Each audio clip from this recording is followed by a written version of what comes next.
咁好多朋友仔咧想託我揾珠海市區嘅別墅啊，咁經過千辛萬苦咧，今日終於同你揾到啦。咁我哋出面咧就係我哋珠海市區嘅環宇城啦。咁今日我哋睇嘅別墅咧，一個上下7層嘅單位，上邊5層，下邊2層。最緊要咧係全新未住過人，咁而且咧仲係拎包就可以入住嘅。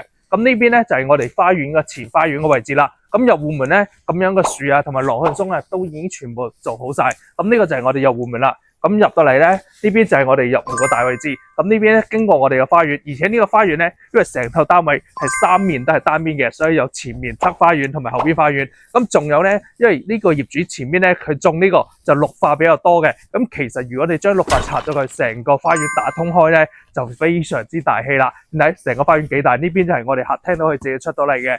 咁呢邊個花園仲有好大嘅一個位置。咁嗱，呢個位置望落去啦，就係我哋個泳池個花園位置啦。咁花園入到嚟咧，就係我哋成個大嘅客廳啦。咁而且咧，側邊仲有我哋一個陽台位置。咁如果你覺得個花園唔夠大咧，呢個位置一直鋪平佢過去，起碼增多50-60平方嘅花園位置啊。咁嗱，呢度就係我哋一個樓梯嘅位置啦。咁隔離就係我哋電梯間。咁呢度我哋做翻我哋嘅飯台，最緊要係拎包入住嘅。咁我哋咁大嘅廚房都係已經做好晒啦。咁嗱，過嚟睇翻呢邊。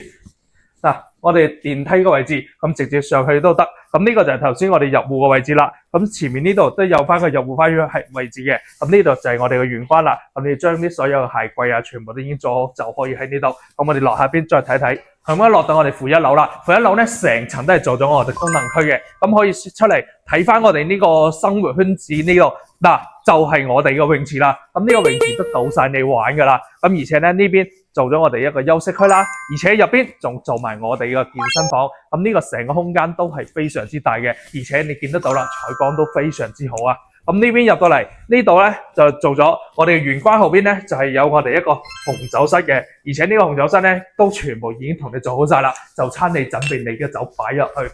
咁呢邊再過嚟睇，咁過到嚟咧呢度。因為我哋成個都係環繞型嘅，可以過到嚟。咁呢度又係我哋電梯直接可以落到嚟。咁先睇翻我哋呢邊有個功能區啦。咁呢度有翻我哋公衛同埋更衣室。咁呢邊仲有一個嘅可以比較大嘅乾衣室添。